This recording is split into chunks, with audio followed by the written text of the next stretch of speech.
We're almost live. No problem. Oh, perfect. We're live. Great. Hi, Josh. Welcome to Venture with Grace. Thanks so much for having me.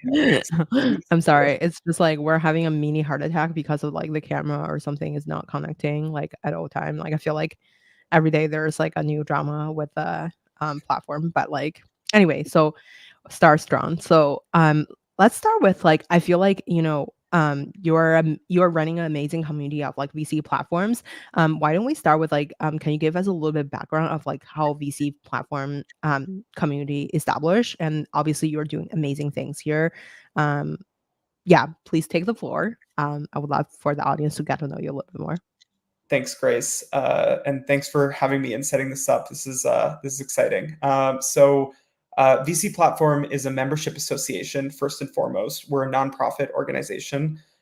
We are committed and work every day to elevate the role of the VC platform professionally, globally.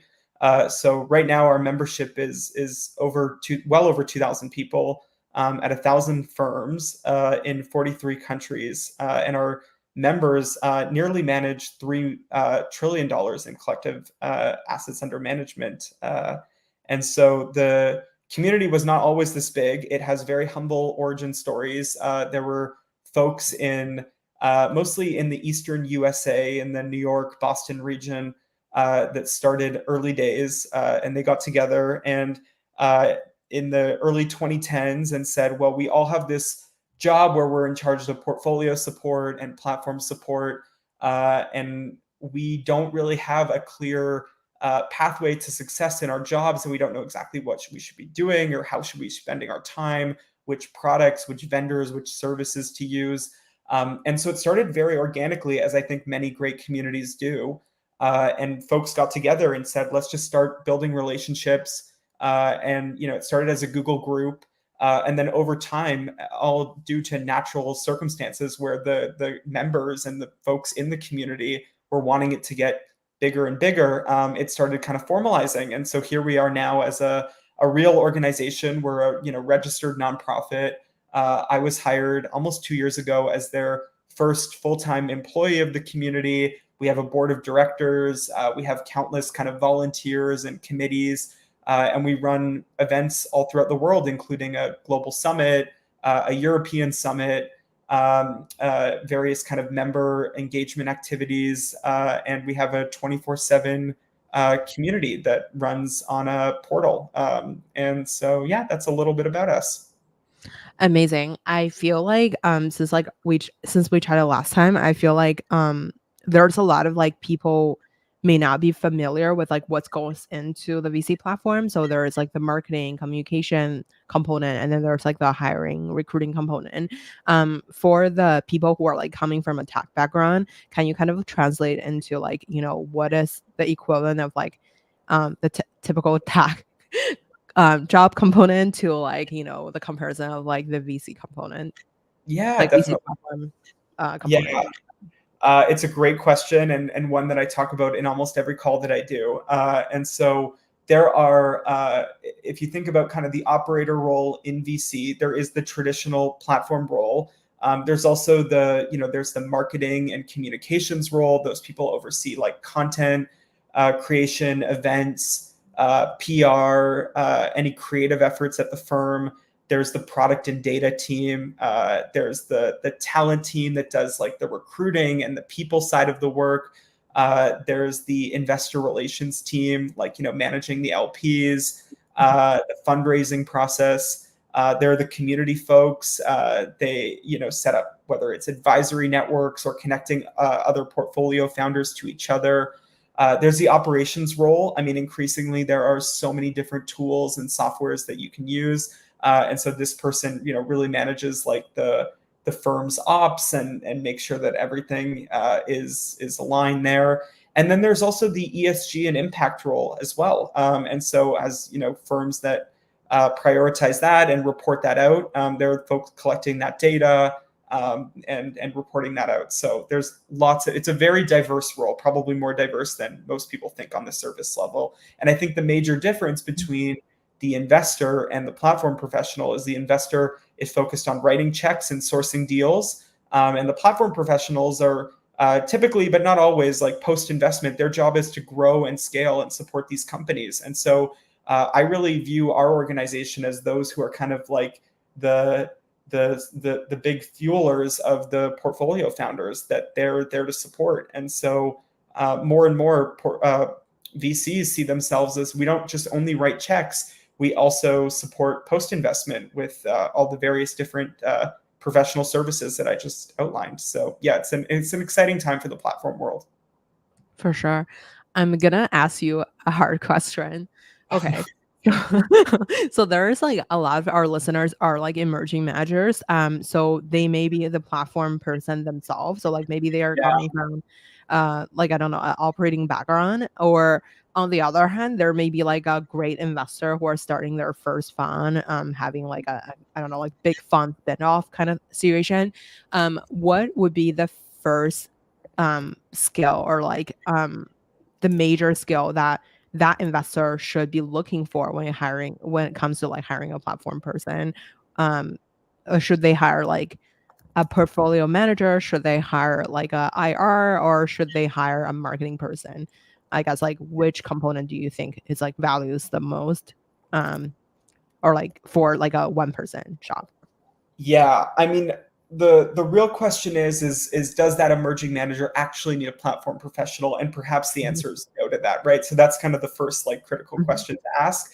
Um, we at in the community see a lot of applicants from mhm, their GPs and managing partners and their emerging fund managers, and they want to apply to the community, and they take on a lot of the platform support roles, which is awesome. And we they're not necessarily a fit for the membership that we're curating. However, we do have a lot of resources that I'd encourage anyone listening that's interested in this to check out on our website. We have a job board. We have a lot of thought leader articles that have been posted by our members that they share publicly with folks. And so I think even if you're not a member of our community, it can hopefully be a good resource to you. And this is something we'll also build out over time. But I think the main thing to answer your hard question here is really like, what's the North Star?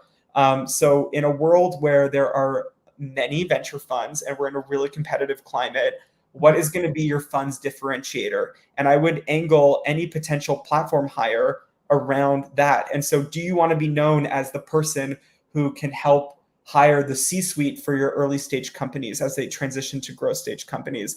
Do mhm, you want to be known as the firm who has the most outstanding like environmental sustainability reporting? Do you want to be known as the firm who plans the best founder summit that you would just drop everything to attend, right? And so there's many different angles that you can take, including setting up an amazing advisory network, or having a remarkable AI strategy, right? And so there's so many mhm, different angles that you could take. So I would encourage anyone starting a fund or who's managing an early fund, think about where you are in that journey and what type of profile could help you get to your goals, right? A deep tech fund may look very different from what a platform team spends their time on than a sector agnostic fund, right? And so there's a lot of different approaches that one could take.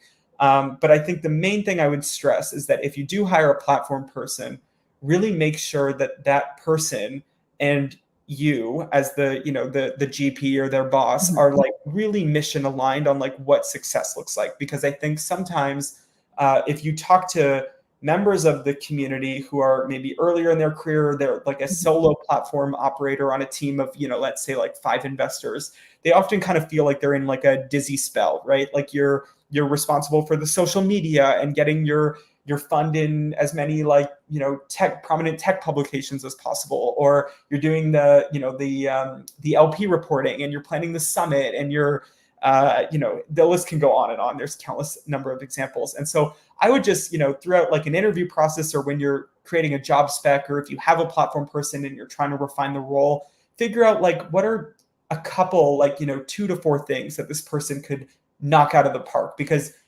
no platform person can do all of the aforementioned functions. And so I think it's really important to like nail something and do that really well.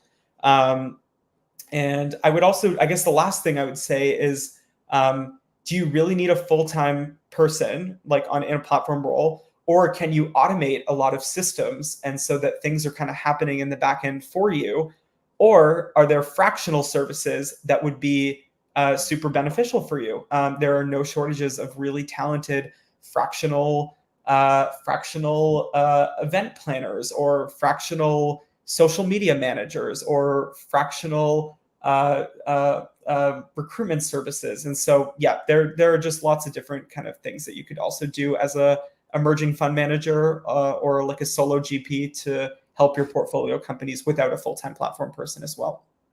Totally. I wonder, like, when it comes to, like, maintaining a community, I feel like creating different events as well as, like, just, like, keeping the platform engaged takes a lot of time, and I Mhm. wonder, like, what's your, like, typical day-to-day like to create, like, an active program to make sure the community people are actively, discussing? Because I feel like it's always easy to, like, put a bunch of people in, like, a Slack group or, like, WhatsApp group, but, to making sure people are constantly sharing useful information, resources, or, having a discussion on things is hard. I wonder if you have any insights on, like, keeping a community very much alive Yeah.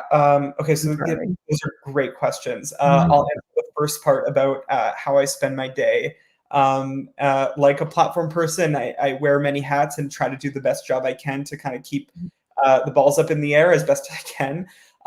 The first thing I spend a lot of time on is programming. And so Mhm. that's planning our annual summit, planning events for our members, touch points for them, networking opportunities, and really just trying to get a pulse of what are the most important kind of meaty issues that our members care a lot about, right? And making sure that I'm on the pulse of what the average platform person spends their time thinking about. There's also the membership side of things. So that's approving and following up with prospective members, helping them kind of on the administrative side as well. Also thinking a lot about how to build a strong membership product, and make the community as sticky as possible and as interesting to people as we can. Then there's the fundraising side, and so our community is supported by a group of around 25 corporate sponsors that fund the work that we do, and they're strategic partners in what we do. We only accept sponsors that our community already has vetted for us. They love and know how to work with them well, and so that's kind of a relief. I spend a good chunk of time there. And then there's like the general admin stuff. We just did like a brand refresh, which was really exciting for us. We've done some, like, I spend some time on like the governance side of things. We were recruiting for new board members. And so, yeah, it's never a slow day here, but it's always exciting. And my ultimate North Star and KPI is helping people. And so that is a big fuel for me. And I really enjoy the work. And then on you mentioned the community moderation side, which I think is really important. Community is it's really the bread and butter of what our membership association is. And so we, think about and try to innovate on different tools in order to kind of keep engagement high. We're in the process of kind of building like a health score around like Mhm. how healthy the community is.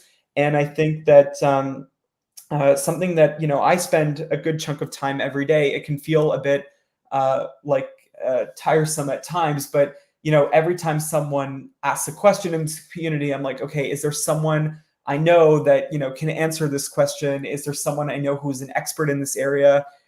Is there someone who'd be incentivized to answer this question? Because for me, what I want to see is a really active community that helping people get their questions answered. So yeah, that's a bit about that. And also just say to your listeners, there are tools out there that can help a lot with this. And so I'll give an example of one, which is a product that was started by one of our board members, Corey Bolotsky, who built a tool called Synchronize, which allows you to have the same experience on Slack that you do on our online portal, which is hosted by Circle, right? And so you have this exchange where 50% of our community prefers to use Slack. That's what they use in their day job. That's how they talk to their portfolio founders, to their colleagues at the firm. And then there's also a 50% that prefer to use kind of the web browser email Mhm. experience. So part of the reason why this helps so much is that it's not like a Slack only community where you're forcing people to get on a new application that they don't already have like extreme comfort on. Mhm.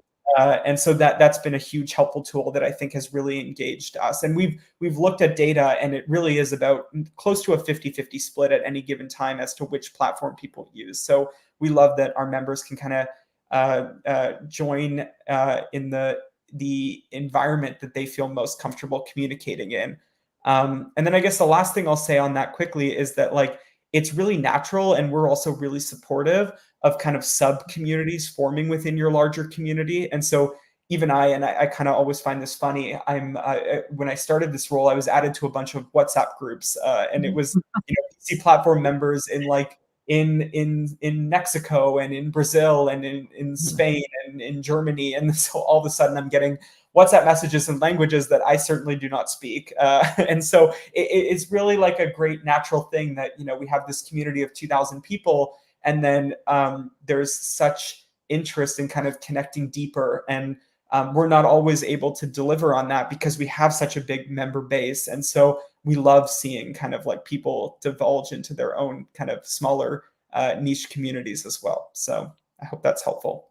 Totally. I feel like I wonder, like, for example, since, like, there's, like, 2,000 people in the same group, I feel like on a day-to-day basis, would you say that a conversation was happening pretty organically? Or do you feel like, there must be some sort of, like, programming to it? Like, for example, every day you would post, like, a question or, like, sharing Yeah. your article. Is there something that, like, you would intentionally do to engage with the platform community?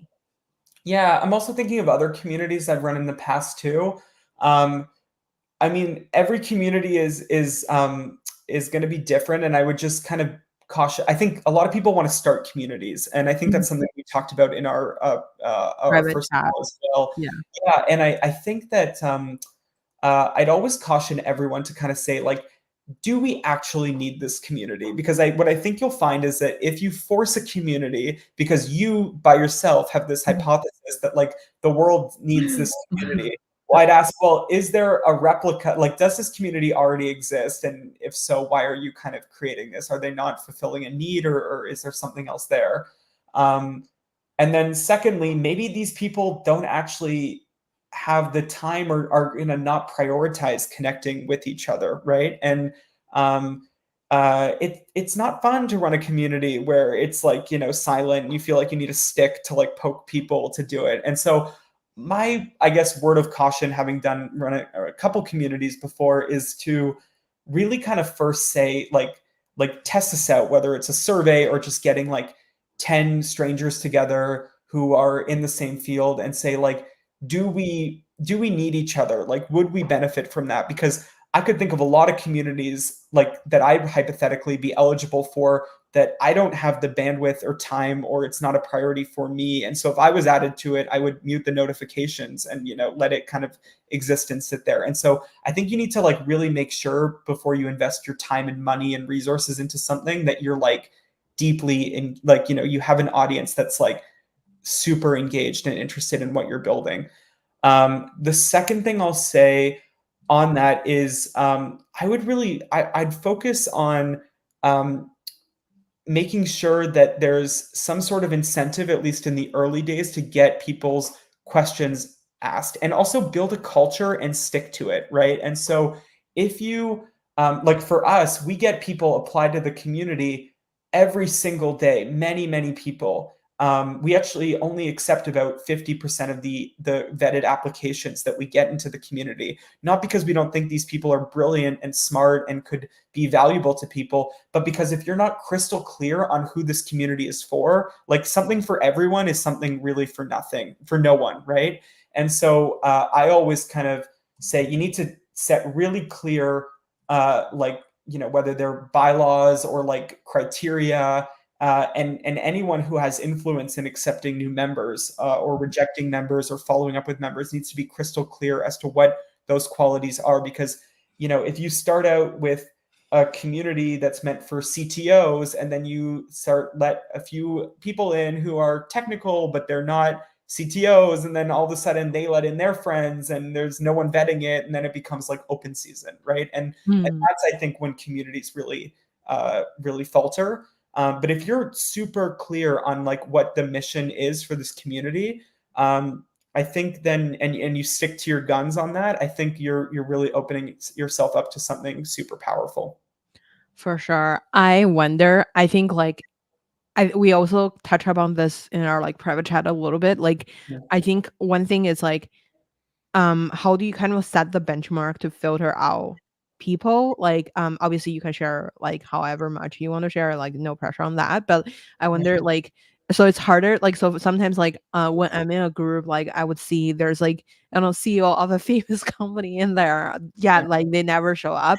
And then like most people are there for the famous CEO. And so it's kind of like hard to find the balance of like, who you let in or not let in. And like also, like, is there, like, for example, if you only have, let's call it like, um let's use like marketing people as an example. Let's say like content creator in VC space, and then there may be like only like 20 people in there in general, and then like the group is like very, very small. But when you maybe expand it a little bit, maybe like I don't know, marketing in like tech startup ecosystem, that's like too big. So I wonder, what's your like benchmark on selecting the people? Also, I think like one benchmark I have used in the past was like, I would observe if like, so I had like an audience group, and then like I would select them based on like, are they commenting on other people in the community, or like are they kind of helping other people? That's kind of like a benchmark I select to put in my group.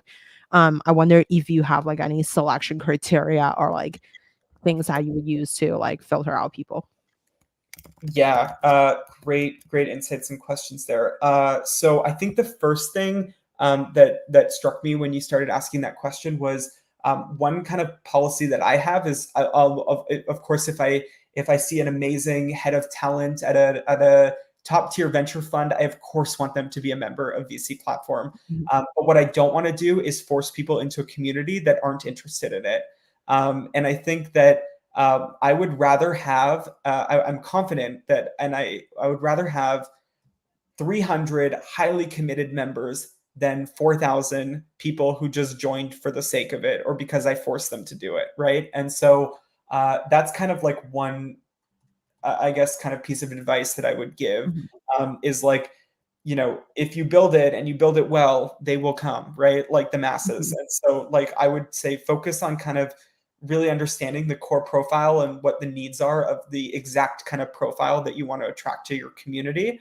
And then, as I kind of alluded to before, like really clear criteria. And so for us, I mean, these aren't all our criteria, but some of them is like, you have to be a full-time employee.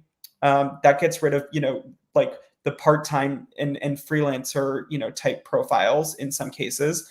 And then you have to be at a firm with at least $20 million in assets under management. And you have to be almost like exclusively focused on a platform, one of the platform kind of roles that I mentioned, like either talent, like community, IR, operations, etc. And so what that means is that we get a lot of people who, again, are fantastic people and people I would love to have dinner with or do a Zoom call with and get to know, but they're service providers, or they are GPs, or they are investors. And the truth is if we let them, all those people in, first of all, we'd probably have a community of like 10 to 15,000 people.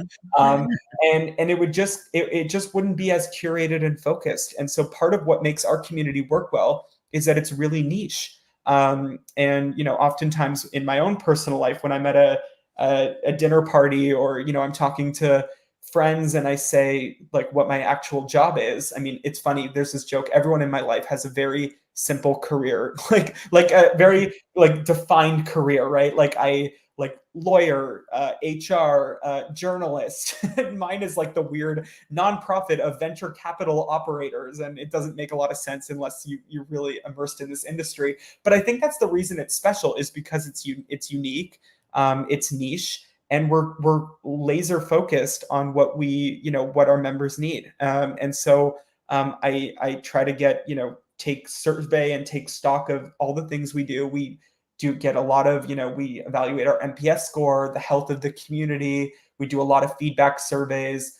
We audit kind of any new prospective like sponsor to make sure our members enjoy working with them and speak highly of them. And so we're careful in the decisions that we make too.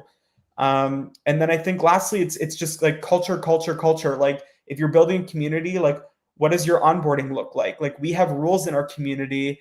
Once you're in the community about like we don't, at least in our general chats, we don't. You're not allowed to say like, oh, I'm traveling to Boston for these days. Does anyone want to meet for coffee? Because then it becomes that's irrelevant to 90 something percent of our community, right? And so we have specific channels for different things. We have regional channels, so the London people can connect, and the Australian people can connect, and then we also have function channels, so the IR professionals can connect, and the talent professionals can connect.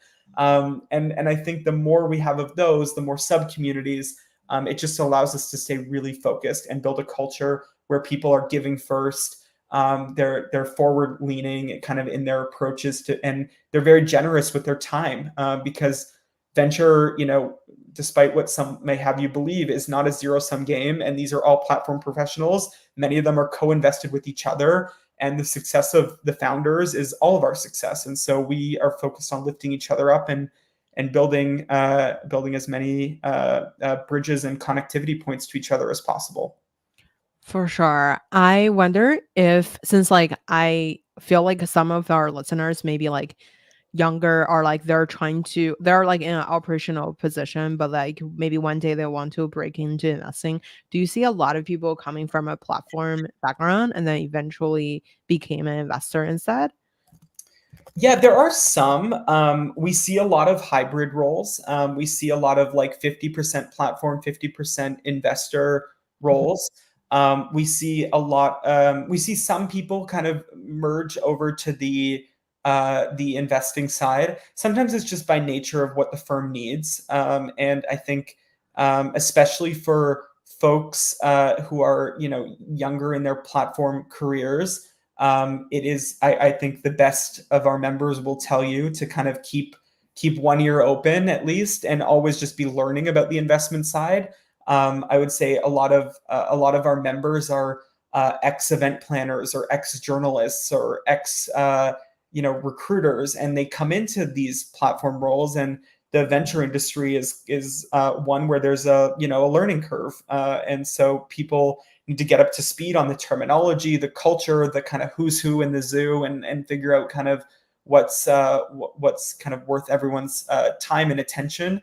And so I would say for young folks trying to break into that, like, there's a lot of books. I think some of them are actually sitting behind your head, that you can read and kind of learn a bit about the industry and figure out kind of how to break in. And then I'll say we at VC Platform, although we are a closed community just for eligible members, as I mentioned before, there are resources like we have a jobs board that's really popular. We have many subscribers to that in order to, and it's a free resource to see what jobs are available, and then like network with other platform professionals would kind of be my way of kind of building inroads there. I wonder, like, would you say if is there like a playbook or something for like a operator, for example, let's say someone running like communications or marketing in a firm that like eventually transition into like an investing job. And then when you mentioned about like the hybrid model, I guess like how do people play their strengths to like land a role in the investing world? Obviously, a lot of people are very happy with like just traditional platform roles, but I'm just saying like I'm sure there's like a subsector of people, especially the younger people, they are trying to breaking into venture through platform. Yeah, definitely. I mean, it's a great area to break in, but I'd also say if your end goal is to be an investor, there are probably like other career paths that may potentially be more helpful than going through platform. I mean, like there are loads of traditional like finance roles, and Mhm. there's no shortage of kind of similar adjacent roles. But I think I'd encourage you to get into platform if you're genuinely interested in platform, right? Like if your end goal is to kind of transition into an investor role, I don't, you may not love the like the like the all the things that come with a platform role, like talent placements and like I don't know, like building advisory networks or event planning and stuff that I think many platform people take on. So that would just kind of be my 2 cents on that. Totally. Can you elaborate a little bit on like, what are some effective way that you're seeing the talent network kind of people to kind of actively doing to help with the company? Because I'm constantly feeling like I feel like talent is like very crucial to especially earlier stage investors. Like, if you don't have a platform person, you have to, as a solo GP or like someone who's like a um younger, like I don't know, like associate and principal, like maybe they need to recruit someone for their team, like for their startups, but like they don't really have a platform person. Is there any tips and tricks that you would advise them to do on like building um a good like talent pipeline and Mhm. maybe having like a good advisors for the startup as well, or like the fund even, since Yeah, like no, it's a great question. I would say, and I just want to caveat, I'm not a talent professional mhm, by training, so I don't think I have gospel here or anything. But I would say, look, if going back to your earlier example of like if you're a solo GP or you're like at a really small fund and you're an investor and you want to just kind of build inroads, I would say establish relationships with top recruiters in your field, and even better if you're like a niche venture fund that's focused on something specifically, who are the best kind of recruiters and service providers in the talent space in that industry.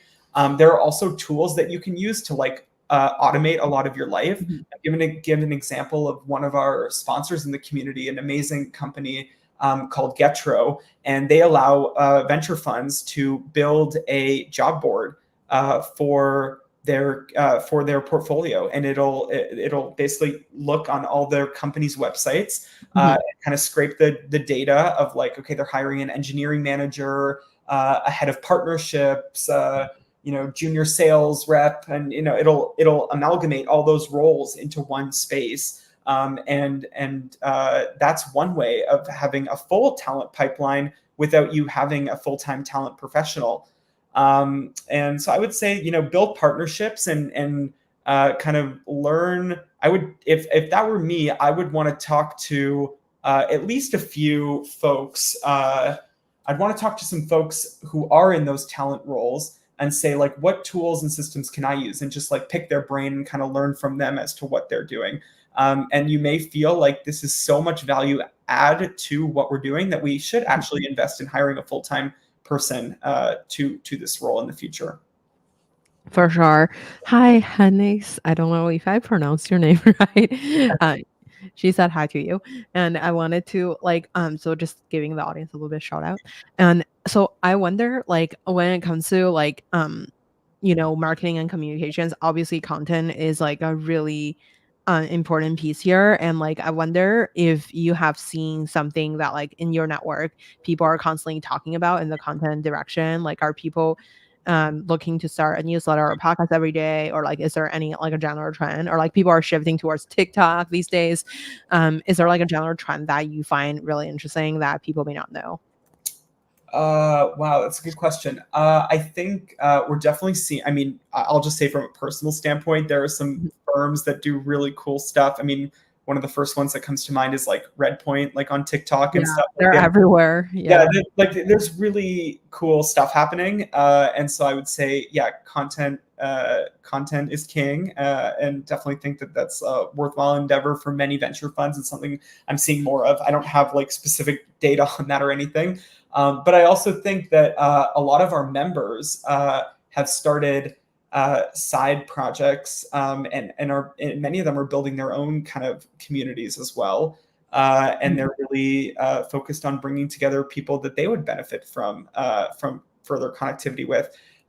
VC platform community is almost like quite meta in a funny way, because it's a community for community people. And so almost everyone in my community runs their own community. That could be a Slack channel with their portfolio founders. That could be an advisory network that they're running, like an expert network. And so it's I really can't fool our members. They know what a good community looks like, and we try our best to deliver on that. Um, where do you see people investing in their time and energy to, um, like, in the whole platform ecosystem right now? Uh, I mean, it's really a it's often a generalist role, right? So if you have Mhm, like a head of platform at a small venture fund, they're dipping their toes in a lot of different things. And I'll tell you one mistake that I made. It was the first time I planned our annual global summit that we do. I assumed that everyone's job title meant that was the session that they were going to go to, right? And so, mhm, if you had the word communications in your title, that meant that you were going to go to all the marketing sessions. And I was very wrong, because I think what is so interesting about the platform role and the people that occupy these roles is that they're naturally curious. They're like continuous learners, because there's always new tools and tricks coming out, and you got to keep up to speed on everything. But they're also very curious of the areas that they know least about, because their role likely touches or will touch that. And so, mhm, you have these marketing professionals who are going to the talent breakouts that we were running, and you have uh, these operators that are going to the investor relations thing, because they want to learn more about like what it takes to manage a community of LPs. And so as you grow your community and as you grow in your career and you kind of build up your own tool stack and skills repertoire, I think that the more that you can say you have literacy and experience in the different factions of platform careers, the better that you are. I'll also say that, to go back to what you're saying, I mean, um, our data suggests that the fastest growing segment of the platform profession is actually on the BD side, on the business development side. And so I think more and more, as platform teams need to measure and figure out their value, I think mhm. the business development side of things, tracking relationships, customer introductions, strategic partnerships, go to market strategy, like these are really important things for platform people to help their portfolio companies on as they scale quickly. So that's hope that's helpful. Where do you think people are hiring these BD people from? Are they from, like, majorly from, like, portfolio companies, or are they more from, like, other VC firms, or, um, how are people go about hiring in general? Because 'Cause I'm sure, like, there are tons of people trying to get into venture, breaking into venture in some sort, but, like, a lot of people don't know how to network their way in, because it seems like there's no traditional paths per se. Like, what would you say are the quote unquote traditional paths in this space? Yeah, unfortunately, there's not a great answer here. I would say if you're a young person listening to this, like leverage things that you may have at your colleges and universities. I know when I used to hire in my previous role, I used to hire an intern every year. The number one thing that my team and I looked for was relevant kind of technology, whether it was like they organized their school's startup week, or they were part of their schools like an investment club or something like that. Because to me, extracurriculars suggest like no one is holding a gun saying you have to do this, you have to join this club, or you have to join this committee. These are the young people, who the college kids who have seeked out an opportunity to do something to add to their resume at a young age. And I think that speaks volumes about their character and likely their work ethic. And so we used to always seek people out like that. For those young professionals who are in the space, like there are a lot of resources, both kind of like macro and micro, I will say, where you can seek that out. And that totally depends on where in the world you live. But I'm willing to wager, if anyone listening lives in a decent sized city, there's some sort of like venture fellowship. There may be some sort of community or club that has optional hours. And then I'll just say, and I think about myself when I was a bit younger, coming out of school, if someone messaged me, a thoughtful message about like getting into this career path, I would totally make time for that person. There's almost like a little bit of a superpower when you're a college student, and people just like want to invest in time in you, but make it worthwhile for them, and really cater your message to kind of share how this would be interesting to how you could be interesting to them. And yeah, so uh, search around. I think that if you invest the time, good things will happen. But venture, no matter how good of a job board I run, venture is a whisper vine. I think you alluded to that and said it well. And the best jobs are often the ones where people are just hiring through their own network. So I would really prioritize building your network and getting up to speed on venture, between podcasts like yours and many others, and I don't know, YouTube videos and books. Like there's really kind of no excuse as to why you, if you're interested in the career path, you can't get get a ways way in terms of your progress.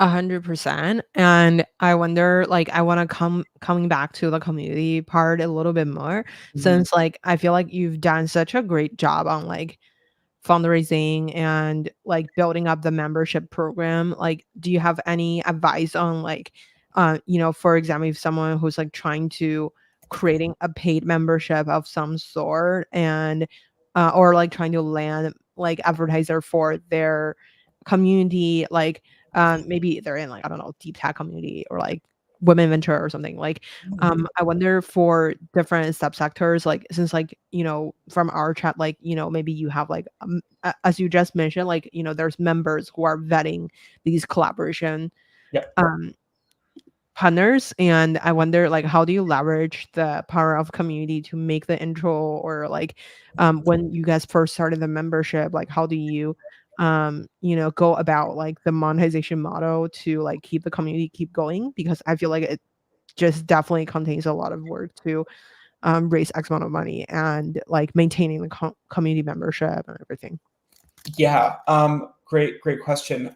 So the first thing I'll say is that figure out, well, firstly, you should start with what you actually need to fundraise. So don't fundraise for the sake of fundraising, okay? As soon as you accept $1, you owe people, you have a commitment, right? And whether that's to deliver on a single dinner or a year's worth of programming, like in my case, right? And so just be long, like think long and carefully about like what you actually want to achieve here.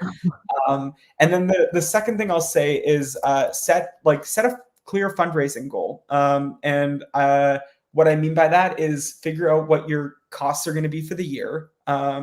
Work backwards, and give yourself a little bit of buffer too. And then I would not encourage you to like if you need $200,000 to execute what you want to do, don't raise $500,000, right? Like if things are going well for you, it can be tempting to keep going. And I often have these conversations with my board of directors, the members on my board, around like what do we need and like how do we make sure we get there without being excessive, right? Because you want to really appease the sponsors that are currently in your network as well. One thing I'll say about kind of like building your sponsor pipeline is the best sponsors in my network generally have come from member referrals. Mhm, What I mean by that is if Grace, if you're a member of VC platform and you're a head of platform at a fund and you use a software, and you say I cannot live without the software and we pay X amount of dollars for it per year, and CEO of this software, there's mhm, a community of 2,000 of me. That person is far more likely to strike a deal with the community and get involved, versus me cold outreaching to people. mhm, And so leverage the people that you have in your network to help you with the fundraising process. They're excited to do it. You could add some sort of like, I like to, if we close a big deal, like send a gift to someone who helped facilitate that. There are things you can do to kind of build the culture in your community. It's like a win-win-win. The sponsor feels great because their customers brought this to their attention. I feel great because I know that this sponsor is vetted and already beloved by a community member, at least one. mhm, And the sponsor feels great because there's a really warm introduction, right? And mhm, so I would say that's kind of a system that's worked well for me. Um, and I would say set really clear expectations with what the sponsor gets.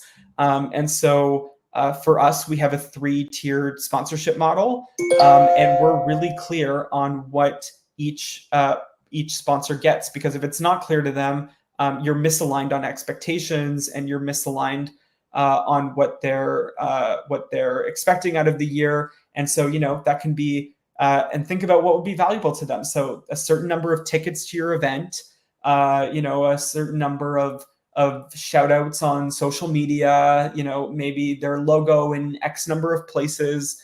Go on other websites and get inspired, right? Like ask colleagues of yours for sponsorship decks. I'm in a trusted kind of closed group with it's informal, but with other nonprofit executive directors, and we're always benchmarking, like what we think we can, what one ticket is worth, or what one email blast to the whole community is worth. And then also I'll say set targets for yourself on, or for your community.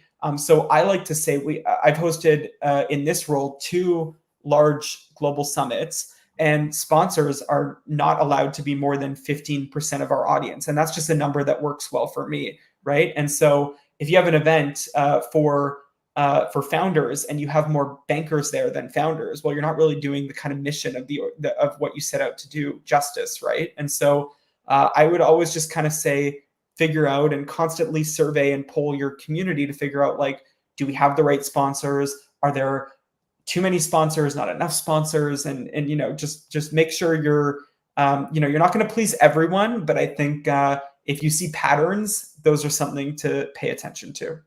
For sure.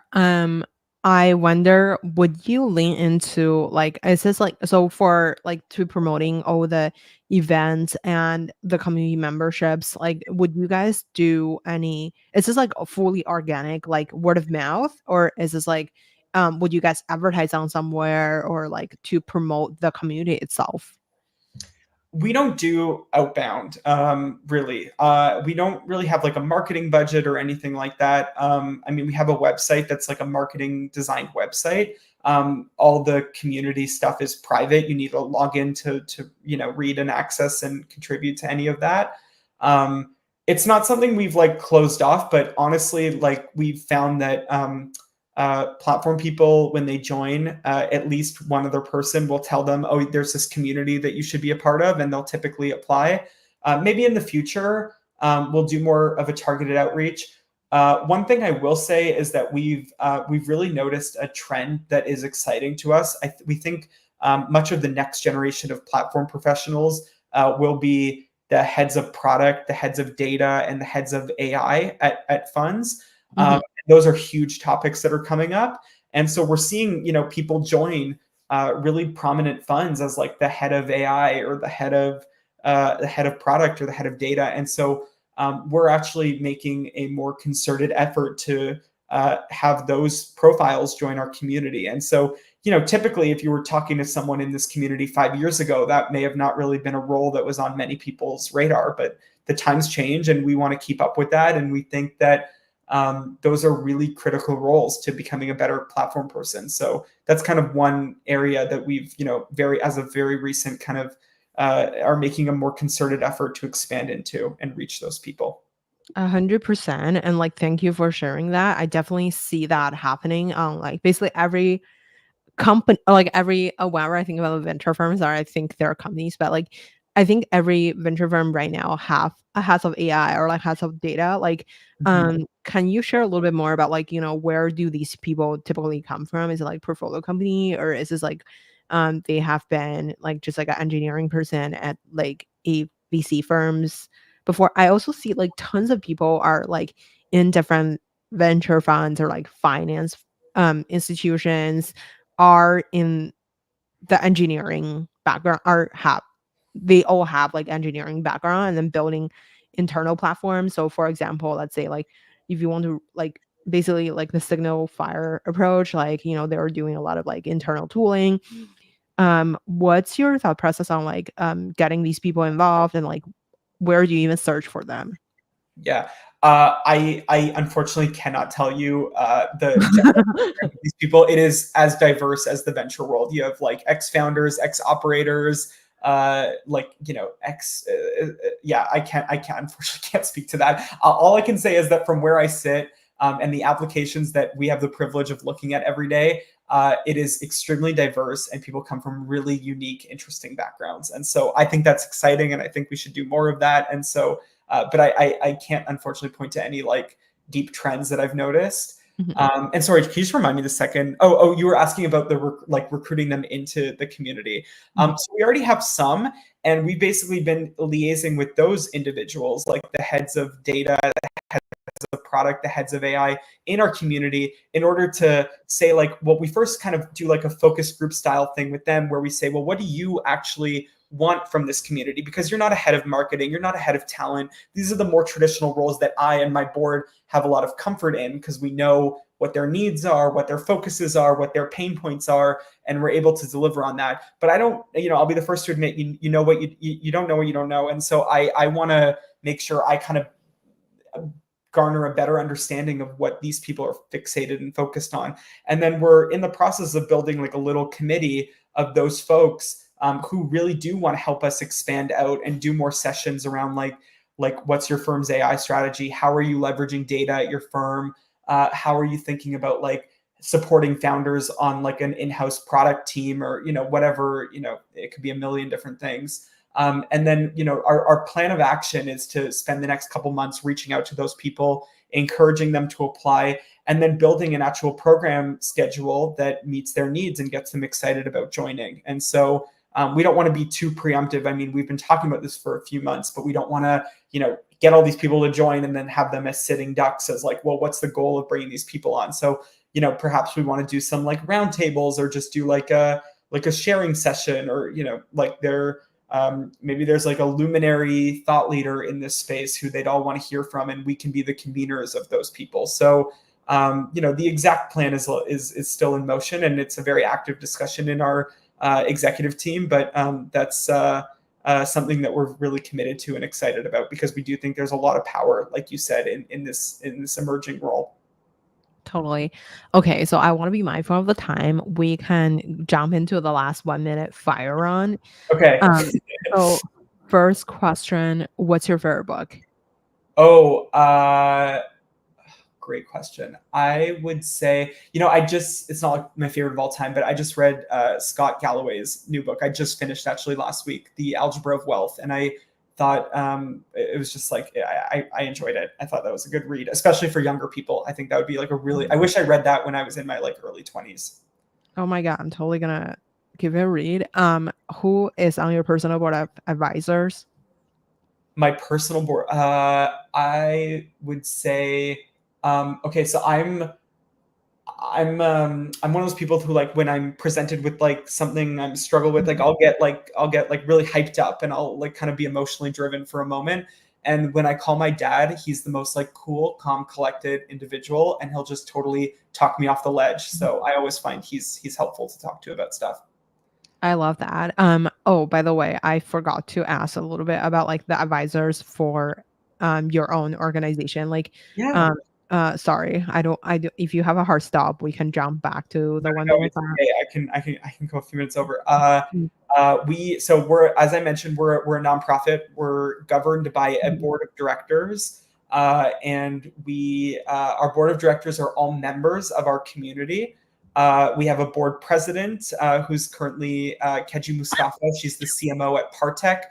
She's based in London and spends a lot of time in Paris. And then we have a vice president, Annie Shapiro. She's based out of New York. She runs platform at Inspired Capital. And then we have other directors as well, and they all kind of serve their own unique purpose on the board. So a couple of them help with our membership committee. We have like a finance and revenue and sponsorship committee. We have a governance group. And so we look for diverse board members with diverse kind of areas of expertise, and they all contribute in some way. And, as a micro-sized organization, I rely on them both as for their mentorship. They're all just brilliant people, and I could do a 5-hour podcast about what I've learned from each of them. And we also, it's a nice check and balance to the organization as well. So I can get like a sanity check on some of my crazy ideas sometimes. So yeah, that's a bit about them, but I'm happy to answer any questions you have. How do you kind of like formulate the board since like I mean or like how do you incentivize people to do it? Obviously they're members from the start. Yeah. I just are they like in doing it on a volunteering basis or like is there something that like that's kind of like also in for them besides like the generally like they're loving to like giving back, but is there like any instead of that like you would leverage to like also help them in some way? Yeah, great question. These people are the most amazing people because they are all volunteers, and they all have day jobs. They all have, and many of them have like families. And I just don't know how they balance it all. They're all incredible. One thing I'll say about all of them, and it's something we look for when we bring on new board members, is they have all benefited from this community earlier on in their careers, and they've all been a part of the community for at least a couple years, and they've all attended an event or they've been in they've proved it, they've demonstrated their love for this community through their actions, right? They've hosted dinners in their cities, they've organized panels for our summits, etc. And so that's like a little bit of like an audition process to, like say, okay, are you really committed to this, right? Because talk is cheap, especially when you're not getting paid, right? And so the board is there. They're volunteers. They are driven, like you mentioned, by a desire to give back and help their peers. And I think that in many cases, this community has given a lot to them, and they want to give. And then I think, if I were to say at the most, maybe on a different level, the community is also a great platform for them, right? Like, they are the leaders of the preeminent kind of venture platform community, and we give them lots of opportunities. They lead our sessions. They help us organize our events. I like to put them front and center in the stuff that we do. So, anyways, that's the thought there. Since like I know that you guys have like events in different places, like how do you maintain the standard for each event? Do you have like a playbook for people to execute on, or like is this more of like the community in different like let's call it like Boston, New York, or like SF or something? They just do their own thing. Yeah, we do have a do your own thing kind of model for our we do regional happy hours and meetups and breakfasts and stuff. And this, I'll be honest, I'm pretty type A. I'm a bit of a perfectionist when it comes to certain Mhm. things, but I had to learn to let this one go, and it's the most beautiful thing. And I'm really glad that I did get there. Effectively, we have very engaged local members who help organize things in their cities. And so, any city where we have some sort of critical mass, we are absolutely open to doing some sort of event there. And so, if we do an event in San Francisco or New York or Los Angeles or London, we could have hundreds of people there, right? They're large ecosystems. We have many community members there.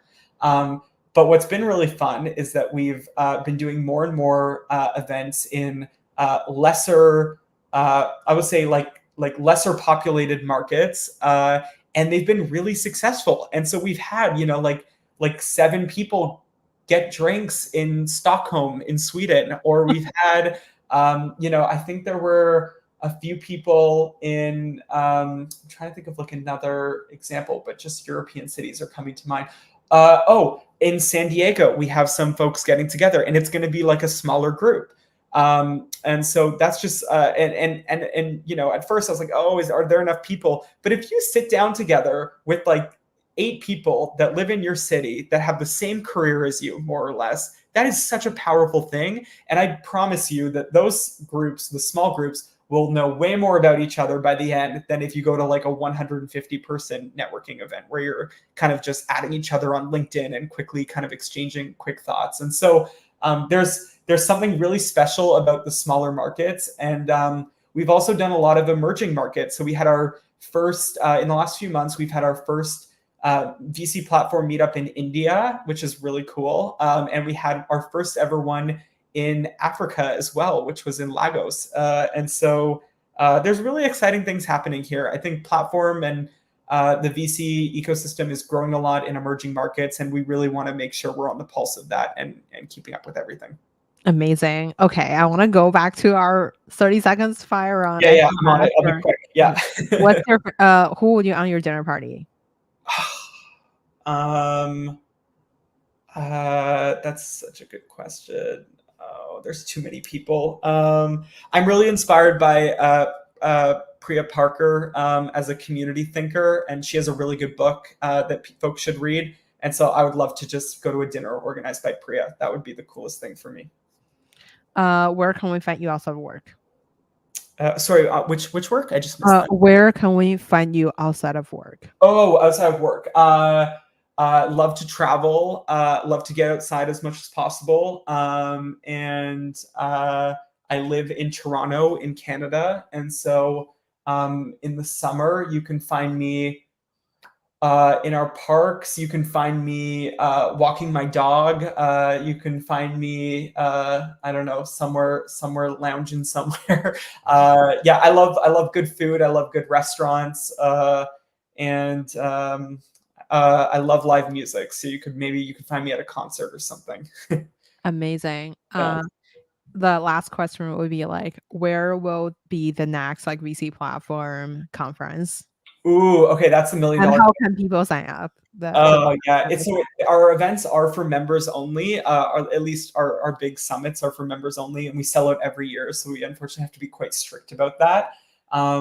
But you can follow along our work on our social media platforms, and I would say even if you're not in a venture in an eligible career, there's still lots of resources that we hope that we can offer folks. We are in the process of securing their 2025 summit. I cannot unfortunately announce where that will be now, but for any members listening, soon to hit your inbox, and we're excited about it. amazing, Josh. Thank you so much for coming on the show today. It was such a fun chat. Thanks, Grace. This was a pleasure. And hey, kudos to you on what you're building. This is really exciting. And thanks. You make the venture world a smaller place. So it's awesome. Thank you so much. Let Yeah. me quickly end